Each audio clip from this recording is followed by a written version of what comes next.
आप देख रहे हैं जन टीवी में प्रीति शर्मा आपके साथ। खबरों को विस्तार से भी जानेंगे, लेकिन शुरुआत करते हैं हेडलाइंस के साथ।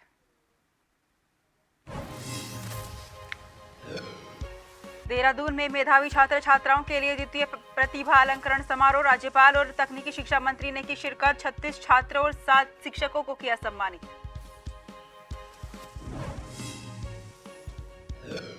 उत्तरकाशी में 2 दिवसीय सेब महोत्सव का आगाज। लोक संस्कृति के विविध रंगों से सरोबार सांस्कृतिक कार्यक्रम। कृषि मंत्री ने कहा, किसानों की आय बढ़ाने के लिए किया काम।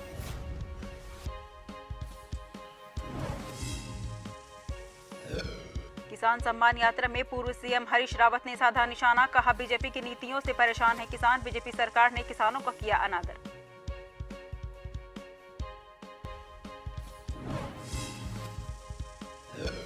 देहरादून नगर निगम में 998 कर्मचारियों की नियुक्ति का मामला। प्रशासन ने जांच की शुरू। राष्ट्रीय सफाई कर्मचारी आयोग ने मांगी रिपोर्ट।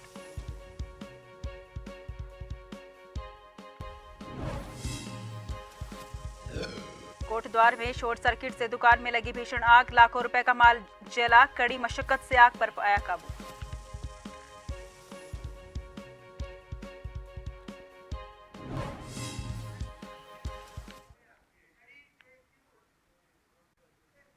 रुक करते हैं खबरों की ओर। देहरादून में आज उत्तराखंड राज्य में पॉलिटेक्निक संस्थानों के मेधावी छात्र छात्राओं को द्वितीय प्रतिभा अलंकरण समारोह में सम्मानित किया गया। प्रदेश के राज्यपाल और तकनीकी शिक्षा मंत्री सुबोध उनियाल ने इस दौरान सभी प्रतिभावान छात्र छात्राओं और शिक्षकों को सम्मानित किया। आपको बता दें कि इस दौरान 36 छात्रों को और 7 शिक्षकों को सम्मानित किया गया। वहीं मीडिया से बातचीत करते हुए राज्यपाल ने कहा कि उन्हें बहुत खुशी होती है जब इस तरह से छात्र छात्राएं अपने संस्थानों के साथ राज्य का नाम रोशन करते हैं। उन्हें उम्मीद है कि ये छात्र और छात्राएं आने वाले समय में देश का भविष्य होंगे।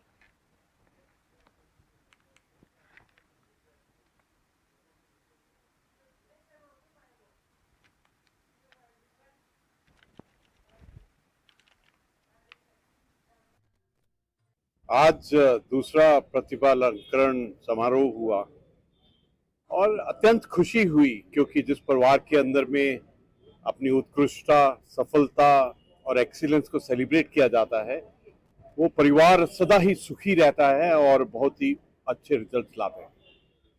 आज का जो इवेंट था, सच कहूं तो प्रतिभा की पूजा की है, लेकिन उससे भी ज्यादा आज हमने टेक्नोलॉजी को, पॉलिटेक्निक्स को और हमारे टेक्निकल एजुकेशन को एक बहुत बड़ी प्रायोरिटी और सम्मान दिया है। आज जितने भी छात्र छात्रियां हैं जिन्होंने सफलता प्राप्त की है, उनको गोल्ड मेडल से नवाजा गया है। वाइब्रेंट विलेज हर्षिल के उद्यान विभाग के परिसर में आयोजित 2 दिवसीय सेब महोत्सव का उद्घाटन लोक संस्कृति के विविध रंगों से सशवीर सांस्कृतिक कार्यक्रमों के साथ किया गया। इस मौके पर कृषि मंत्री गणेश जोशी ने कहा कि केंद्र और प्रदेश सरकार ने किसानों की आय बढ़ाने और खेती बागवानी को प्रोत्साहित करने के लिए अभूतपूर्व काम किए हैं, जिसके नतीजे अब सामने आ रहे हैं। बागवानी मिशन के जरिए उद्यानीकरण को बढ़ावा दिया जा रहा है। मिलेट मिशन के जरिए पारंपरिक मोटा अनाज को प्रधानमंत्री नरेंद्र मोदी के प्रयासों से देश दुनिया में कई पहचान मिली है और अब कोदा, झंगोरा जैसी फसलें भी किसानों की आर्थिकी को संवार रही हैं।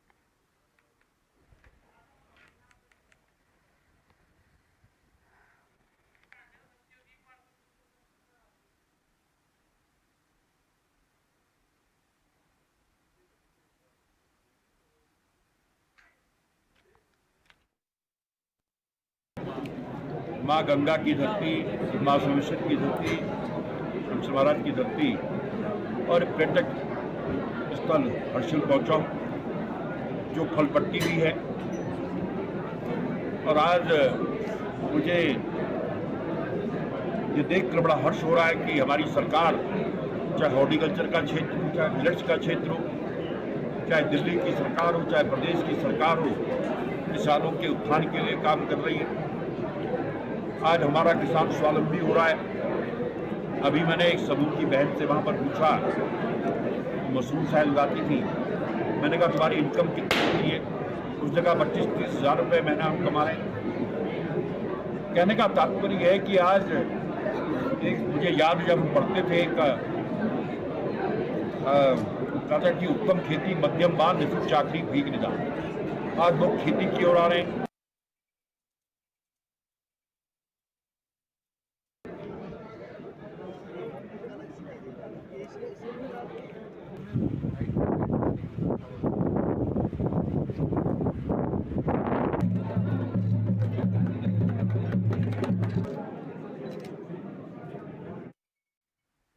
रुड़की के नारसन से शुरू हुई किसान सम्मान यात्रा रुड़की तक पहुंची। इस दौरान पूर्व मुख्यमंत्री हरीश रावत और विपक्ष के नेता यशपाल आर्य के साथ सैकड़ों कांग्रेसी नेता और किसान शामिल हुए।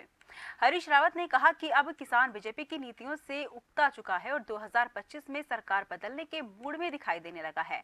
वहीं नेता प्रतिपक्ष यशपाल आर्य ने भी कड़े तेवर दिखाते हुए कहा कि देश का किसान अन्नदाता है और बीजेपी सरकार ने उनका अनादर किया है। इसी बात को लेकर अब किसान इस झूठी सरकार से उकता चुका है और 2024 में पूरे देश से सरकार को उखाड़ फेंकना चाहता है।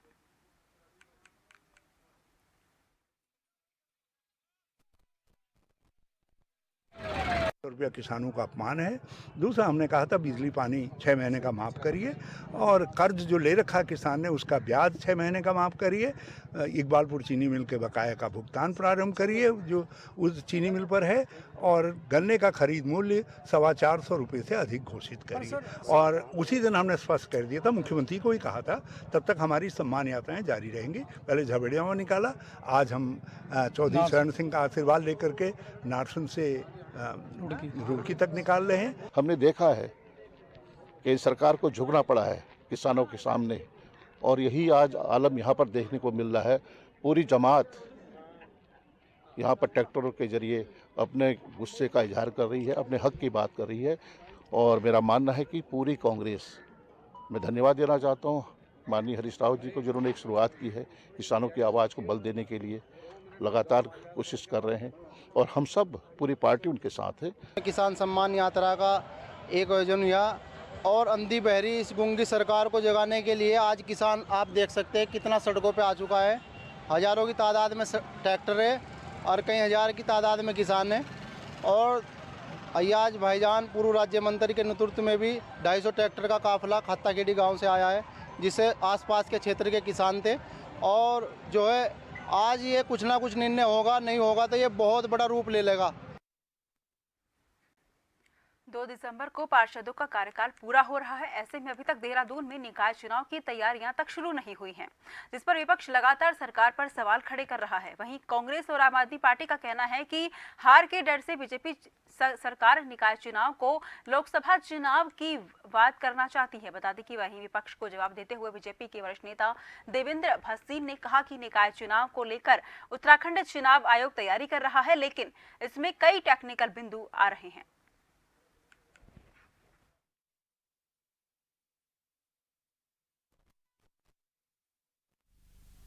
लेकिन निकाय चुनाव को जो उत्तराखंड का चुनाव आयोग है वे तैयारी कर रहा है, लेकिन उसमें कुछ तकनीकी बिंदु आ गए हैं क्योंकि इस पर आरक्षण का जो विषय है वो अपने आप में बहुत महत्वपूर्ण है।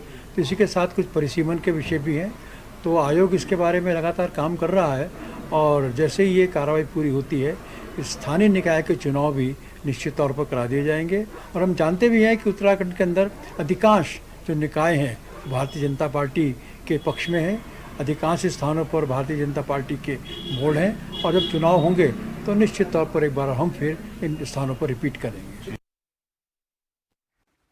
परिवहन सचिव अरविंद झांकी ने के द्वारा बताया गया कि परिवहन विभाग के द्वारा मदुरा के नजदीकी काफी बड़ी भूमि का अधिग्रहण किया गया है, जिस पर परिवहन विभाग एक रोड सेफ्टी जोन बनाने जा रहा है, जिसका शासन स्तर से पैसा भी स्वीकृत हो चुका है। यह लगभग 18 से 20 करोड़ की लागत से बनने जा रहा है, जिसमें पिथौरागढ़ में रोड सेफ्टी को देखते हुए ड्राइवर्स के लाइसेंस बनाते वक्त 100% एक्यूरेसी एग्जामिन करने के लिए एक ऑटोमेटेड ड्रेनिंग टेस्टिंग ट्रैक बना रहे हैं, जिससे ड्राइविंग लाइसेंस बनाते समय जो टेस्ट लिया जाता है उसमें 100% एक्यूरेसी आ सके और गलती कम से कम हो सके।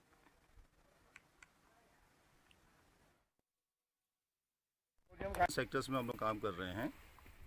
पहला तो रोड सेफ्टी बहुत ही इम्पोर्टेंट एस्पेक्ट होता है, जिसके अंतर्गत 2 स्टेप्स हैं बेसिकली।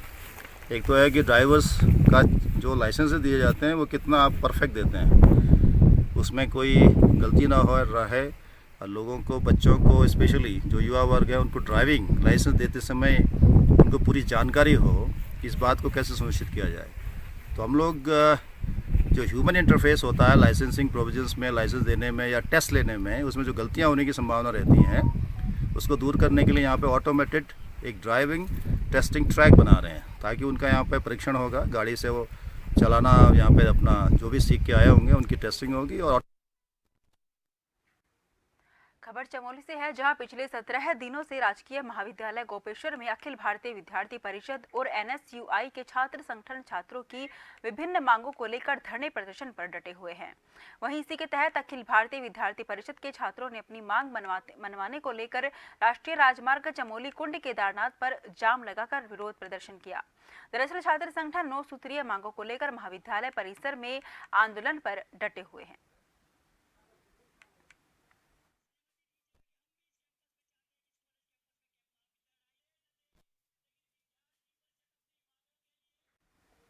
कोटद्वार क्षेत्र के दुर्गापुरी इलाके में सुबह तड़के एक लेडीज गारमेंट और कॉस्मेटिक की दुकान में भीषण आग लग गई।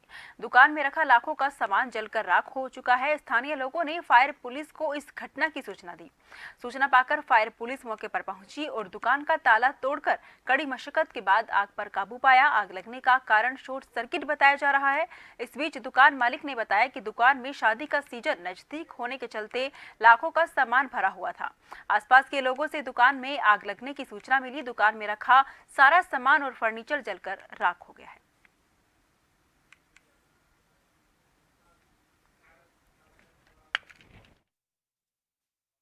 मिली है 6:18 पे। 6:18 बाद 5 मिनट बाद हमारी ये फर्स्ट गाड़ी यहाँ लग चुकी थी और स्थिति को देखते हुए शटर तोड़ा गया। दोनों दुकानों का शटर तोड़ के तो काफ़ी मशक्कत के साथ में कर्मचारियों द्वारा मतलब आग को काबू में किया गया। और ये कपड़े की दुकान एंड चूड़ी की दुकान थी और इसमें काफ़ी समय से आग लगी थी। अब ये आंकलन ये है कि शॉर्ट सर्किट से लगी आग या किससे लगी, इसका आंकलन बाद में किया जाएगा। और इससे प्रतीत ये होता वैसे कि शॉर्ट सर्किट से आग लगी है। लक्सर पुलिस ने नशे के खिलाफ बड़ी कार्रवाई करते हुए 13.85 ग्राम अवैध स्मैक के साथ एक तस्कर को गिरफ्तार किया है। वहीं दूसरी ओर पुलिस टीम ने नशे के खिलाफ कार्रवाई करते हुए 2 आरोपियों को 15 लीटर कच्ची शराब और एक आरोपी को कच्ची शराब बनाते हुए नए भय भट्टी उपकरण सहित 10 लीटर कच्ची शराब के साथ गिरफ्तार किया है। बता दें कि मुख्यमंत्री के ड्रग्स फ्री देवभूमि मिशन अभियान के तहत हरिद्वार एसएसपी के निर्देश पर लक्सर पुलिस द्वारा एक कार्रवाई की गई है।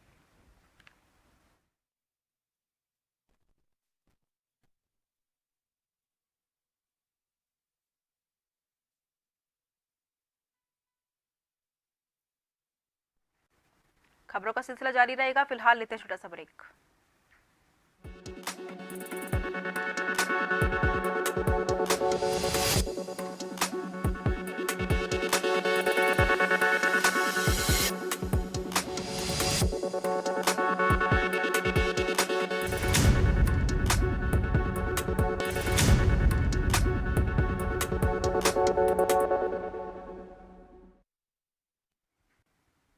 ब्रेक के बाद फिर से आपका स्वागत है। रुक करते हैं खबरों की ओर।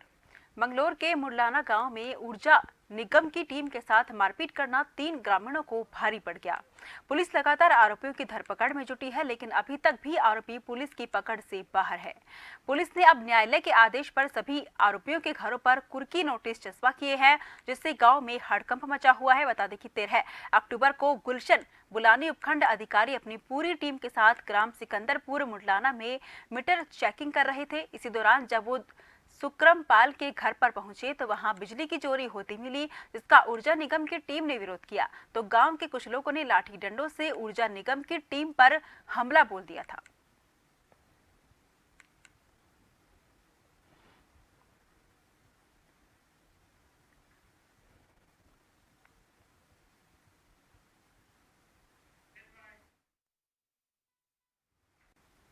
डोईवाला के शहीद दुर्गा मल्ल राजकीय स्नातकोत्तर महाविद्यालय के समीप अनियंत्रित तेज गति से चल रहे वाहनों की गति को नियंत्रित करने को लेकर एनएसयूआई ने अब आंदोलन का रुख अपना लिया है।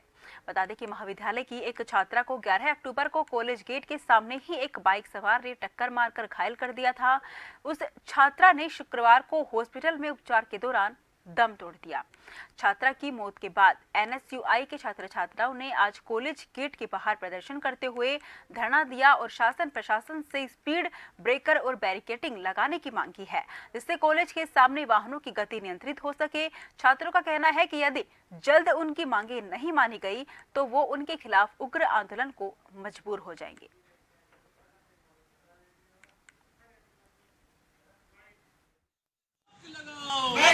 हाँ जी, यहाँ पे ना कुछ टाइम पहले एक्सीडेंट हुआ था, 3 छात्रा का एक्सीडेंट हुआ था, 2 तो थोड़ा घायल हुई थी और एक की अभी कुछ मतलब डेथ हो गई है उसकी।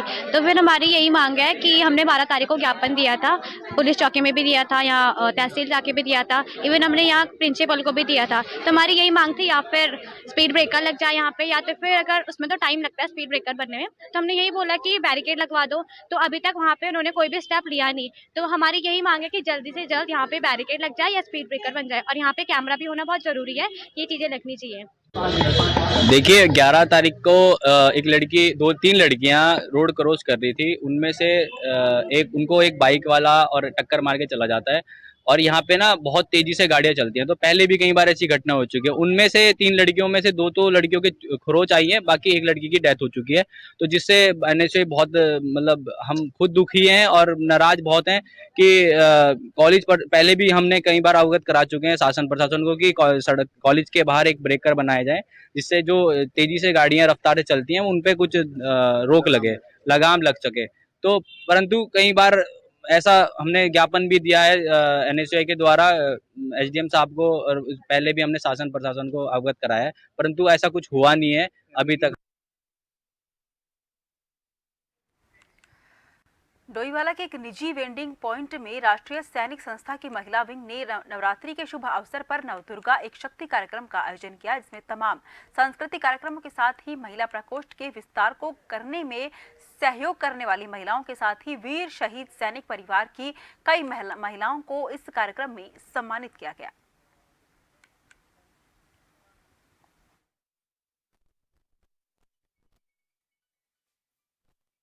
ये राष्ट्रीय सैनिक संस्था का एक प्रोग्राम हमने इसलिए रखा है क्योंकि अभी तक राष्ट्रीय सैनिक संस्था की महिला प्रकोष्ठ का विस्तार नहीं हुआ था। ये मुख्यतः महिला प्रकोष्ठ के विस्तार के लिए हमने कार्यक्रम रखा है, जिसमें कुछ ऐसी महिलाओं को हमने आमंत्रित और सम्मानित किया है जो इस विस्तार को करने में हमारा सहयोग करेंगी। कुछ वीर परिवारों से महिलाएं हैं जिनके परिवारों से कोई ना कोई पुरुष, कोई ना कोई व्यक्ति शहीद हो चुका है। हमारा हमेशा से ये प्रयास रहा है कि उनको किसी न किसी प्रकार से सम्मानित किया जाए, उनका सहयोग किया जाए। तो इस कारण से ये महिला प्रकोष्ठ का विस्तार करने के लिए आज ये प्रोग्राम यहाँ पर राष्ट्रीय सैनिक संस्था की महिला विंग द्वारा आज हम नवरात्रि का पर्व, जिसमें हम देवी दुर्गा के 9 रूपों को पूजते हैं, और ये बहुत ही सिग्निफिकेंट है क्योंकि हम लोगों के लिए हम कहीं तो एक तरफ बच्चियों की, जिन्हें हम जन्म भी नहीं देने देते, उनकी हत्या करते हैं, और उधर हम नवरात्रि का पर्व पूजते हैं। ये एक सवाल मेरे जहन में आ रहा है। ये पर्व हम बड़े लोहागढ़ क्षेत्र के करण रायत में रामलीला का शानदार मंचन किया जा रहा है। रामलीला के कलाकारों के द्वारा अपनी शानदार और जानदार अभिनय से दर्शकों को देर रात तक लीला का आनंद लेने के लिए मजबूर किया है।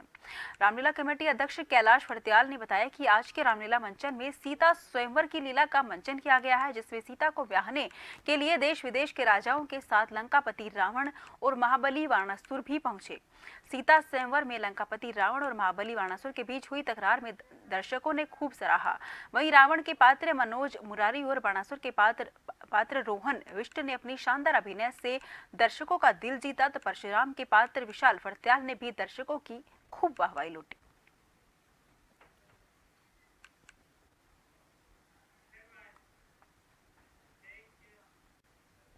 नगर निगम के वार्डों में स्वच्छता समितियों के माध्यम से कार्य कर रहे 998 कर्मचारी की नियुक्ति पर नगर निगम प्रशासन ने भी जांच शुरू कर दी है।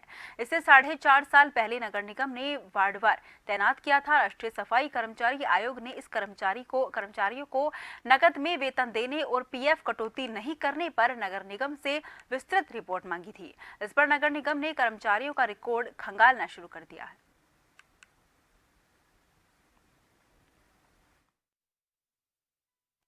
सफाई कर्मचारी हमारी जो स्वच्छता समितियां हैं वो पार्षदों के अंडर में हैं। और अब तो मुझे लगता है कि जांच का विषय कोई नहीं है, क्योंकि जितने भी कर्मचारी हैं उनको उनके खाते में पैसा जाता है, बैंक से जो है उनको भुगतान होता है। तो मुझे लगता है कि इस किस्म की दिक्कत नहीं है। जांच हो रही है तो जांच होनी चाहिए, उससे जो है निष्पक्ष जांच हो जाएगी तो सब चीज़ें दूध का दूध पानी का पानी हो जाएगा।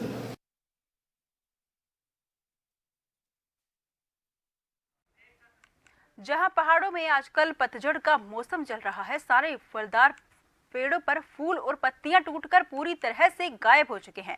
लेकिन इस पतझड़ के मौसम में पहली बार कई सेब के पेड़ पर फूल और पत्तियां खिले हुए नजर आ रहे हैं। जोशीमठ सीमांत के बड़गांव में आजकल सेब के बागानों में कई पेड़ों पर अद्भुत किस्म के नजारे देखने को मिल रहे हैं, जो एक पहलू बना हुआ है। जबकि सेब के पेड़ों पर अप्रैल और मई के महीने के बीच लगभग सारे फलदार पेड़ों पर फूल और पत्तियां खिलना शुरू हो जाता है, लेकिन यहाँ अक्टूबर के महीने में पेड़ों पर फूल और पत्तियां खिले हुए नजर आ रहे हैं। बता दें कि दून शहर में विकास कार्य और निर्माण होने के कारण कई ऐसी सड़कें अस्तित्व में आई हैं जो सार्वजनिक घोषित नहीं हो पाई हैं, जिससे उनके रखरखाव में समस्या हो रही है और जनता को काफी दिक्कतों का भी सामना करना पड़ रहा है। लोक निर्माण विभाग ने भी नगर निगम को जानकारी दी है कि विभाग ने शहर में कई सड़कों के निर्माण और रखरखाव से संबंधित प्रस्ताव तैयार किया है, लेकिन उनके सार्वजनिक सड़क घोषित नहीं होने के कारण स्वामित्व को लेकर स्थिति स्पष्ट नहीं है। इससे लोक निर्माण विभाग को इन सड़कों पर कार्य करने में परेशानियों का सामना करना पड़ रहा है। वहीं नगर आयुक्त ने ऐसी सड़कें चिन्हित कर उन्हें सार्वजनिक घोषित करने के निर्देश दिए हैं। लोक निर्माण विभाग के अधिकारियों को सूची उपलब्ध करवाने को कहा गया है।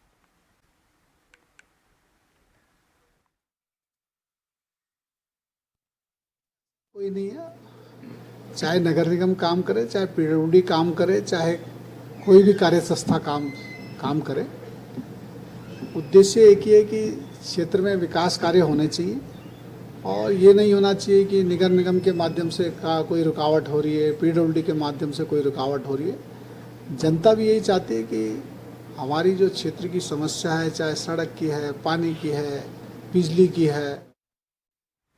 फिलहाल के लिए मुझे दीजिए इजाजत। देश भर की तमाम खबरों के लिए आप लगातार देखते रहिए जन टीवी, क्योंकि हम हैं जन जन की आवाज़।